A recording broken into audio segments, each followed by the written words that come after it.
Hi, this is Mark News from Plant Talk Radio. Thanks for subscribing and listening to our podcast, Your Gardening Questions from Plant Talk Radio.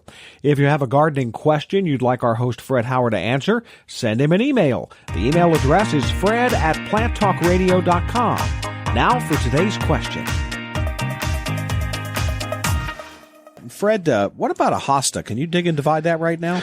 Well, let's just say that I'm going to. Now then, is it good horticulture? You and me both. Yeah. It is actually too late, and I know I'm going to upset things, that is, the plants.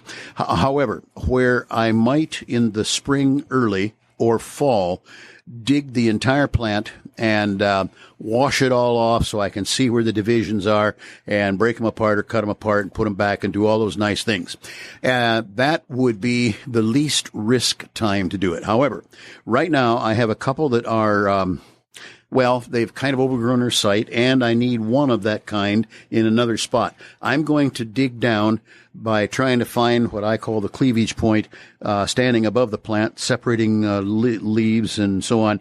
I'm going to go down through there with the idea of leaving half of the plant intact, not disturbed at all if I can avoid doing any disturbing. Then I'm going to dig and lift out the other half, and then I will move that. Now, the part that I leave alone, in that I've done this before, probably will not show much of a setback. It will probably keep it from getting any bigger better this year. But at the same time, I also am expecting then a little bit of dieback or browning of the leaves on the extended, what has already grown out.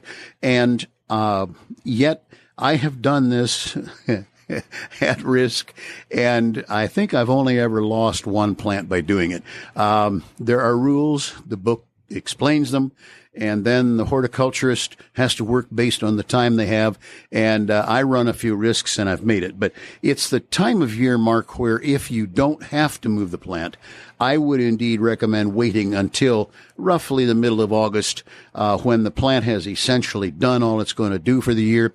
The leaves have gathered all the sun, made all the food, etc. And at that point then is the more appropriate time for digging and dividing, or March. And I've been known to miss March for a couple of different reasons, mostly inclement weather in central Ohio and or my attitude, or the combination of the two. So I've done it late. I've gotten by with it, but I try not to disturb the whole plant at this point in time, even to the extent if I can see cleavage points, it would be like looking down in, and if I can remove a fourth or a third of the plant to accomplish some let's just say getting the piece that I want to move, or cutting away the side that's becoming too big and bushy into the other plant that it's next to, etc. Less disturbance is better at this time. Hey, thanks again for listening to our podcast. Be sure to subscribe to our other podcasts as well, the Plant of the Week podcast and the Plant Talk Radio podcast, all on iTunes or your favorite podcast player. If you'd like to sponsor a daily podcast, contact us at fred@planttalkradio.com. To find out more about Fred Howard and Plant Talk Radio, visit our website, planttalkradio.com. This is Michelle Wilson, host of the Business Inspires podcast from the Tri-Village Chamber Partnership. To run a successful business, you need resources, valuable connections, and community recognition. In each episode of the Business Inspires podcast, we talk with small business community leaders who will inspire you to create the business you are envisioning. The Business Inspires podcast is on Apple Podcasts, Stitcher, Google Play, YouTube, your Alexa device, and your favorite podcast player. Circle270media.com